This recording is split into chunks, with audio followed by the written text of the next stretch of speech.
Assalamualaikum warahmatullahi wabarakatuh. Selamat pagi anak-anak. Hari ini kita akan belajar tentang perubahan manusia pada masa pubertas.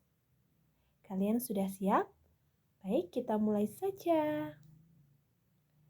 Oke, di sini ada peta konsep perubahan manusia pada masa pubertas pada laki-laki dan juga pada perempuan. Untuk materi yang minggu lalu, kita sudah membahas tentang perkembangbiakan pada tumbuhan dan juga pada hewan. Nah, sekarang kita bahas tentang perkembangbiakan pada manusia. Nah, manusia kan ada dua, ada laki-laki dan juga ada perempuan. Nah, keduanya sama-sama dapat melakukan perkembangbiakan. Nah, di sini untuk perkembangbiakan sendiri pada manusia itu ditandai dengan perubahan dua hal, yaitu perubahan primer dan juga perubahan sekunder. Nah, apa saja? Kita lihat pada bagian laki-laki terjadi secara primer, yaitu ditandai dengan kematangan organ reproduksi. Kemudian untuk sekunder ditandai dengan tumbuhnya jakun, tumbuh rambut halus, kumis, janggut, ketiak di sekitar organ reproduksi, dada lebih lebar atau bidang, dan juga suara berat. Jadi ada dua perubahan yang perlu diketahui pada laki-laki saat mengalami pubertas.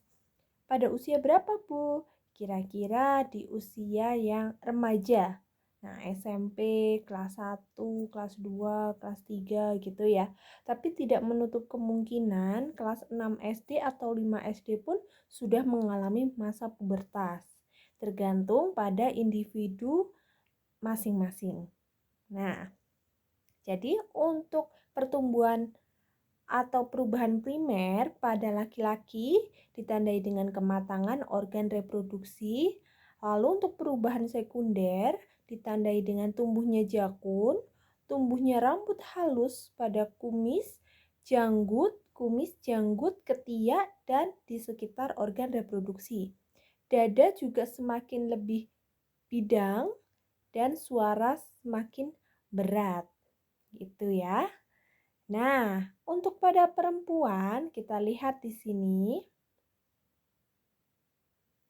Perempuan juga memiliki dua perubahan, primer dan juga sekunder. Pada primer ditandai dengan produksi sel telur, yang di sini ditandai dengan wanita telah mengalami haid atau menstruasi.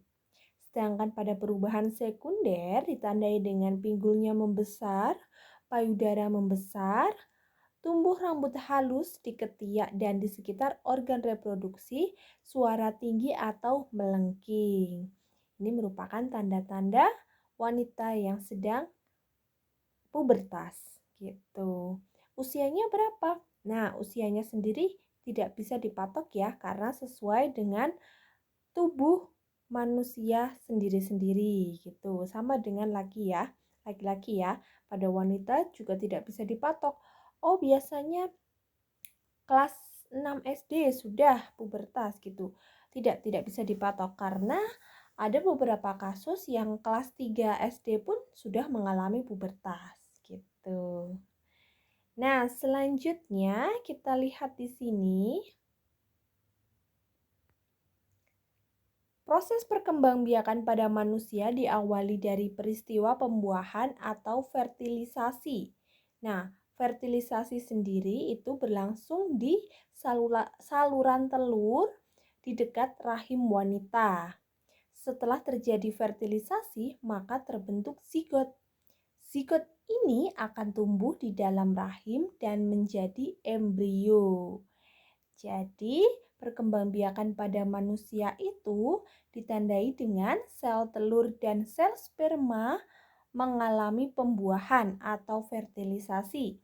Namanya disebut zigot. Zigot ini akan berkembang menjadi embrio. Setelah jadi embrio, akan berubah menjadi janin. Nah, janin ini merupakan bakal atau calon dari bayi. Gitu.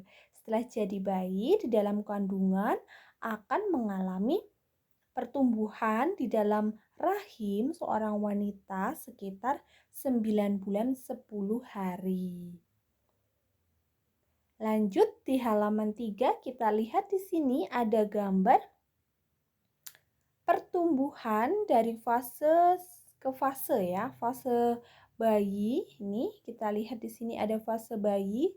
Yang paling kiri itu merangkak, lalu tumbuh menjadi anak-anak, lalu tumbuh menjadi remaja, kemudian jadi orang yang dewasa, kemudian menjadi orang tua, kemudian jadi lansia, dan juga lansia.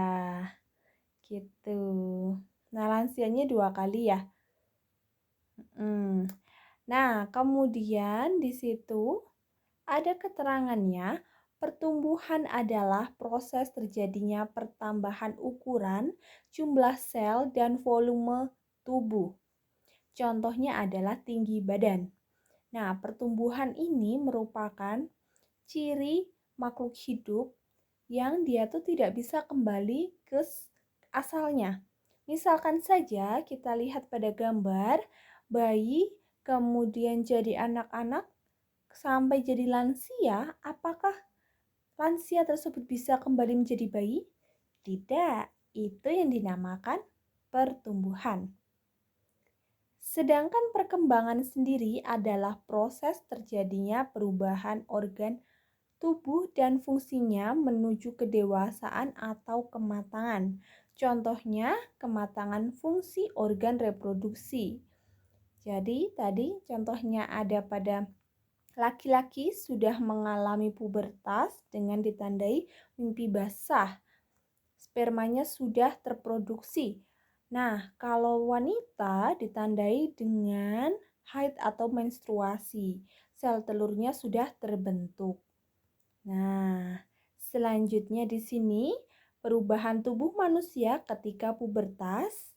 Nah, pubertas adalah masa ketika seorang anak perempuan atau laki-laki mengalami perubahan fisik, psikis, dan kematangan fungsi seksual.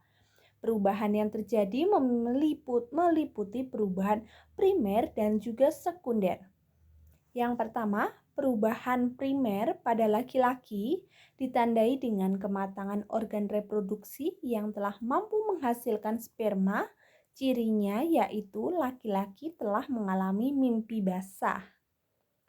Nah, yang kedua, perubahan sekunder pada laki-laki ditandai dengan pundak dan dada terlihat bidang, suara berubah menjadi berat atau bass, tumbuhnya jakun di tenggorokan, tumbuhnya rambut halus di daerah tertentu seperti kumis, janggut, ketiak, dan bagian luar organ reproduksi, tumbuh jerawat, bertambahnya massa otot pada tangan dan kaki.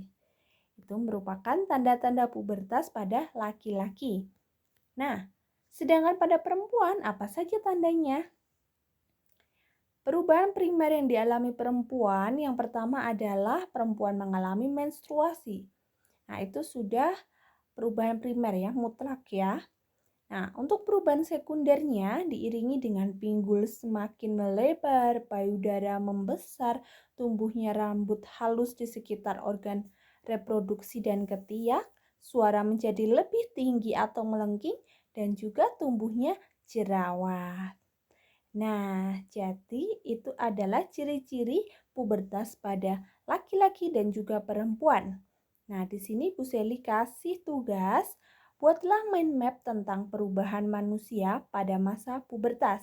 Ini adalah contoh dari pembuatan mind map ya. Nah, apa saja isi dari mind map? Nanti silahkan di paling tengah itu atau namanya adalah topik utama, nanti ditulis ini ya, judulnya perubahan manusia pada masa pubertas. Nah, pada laki-laki dan juga perempuan itu terjadi apa? Perubahan primer dan sekunder. Lalu ciri-cirinya apa? Nanti dituliskan di situ. Semakin lengkap mind map-nya akan semakin bagus. Nah, sekian penjelasan dari Bu Seli. Kurang lebihnya Bu Seli mohon maaf. Assalamualaikum warahmatullahi wabarakatuh.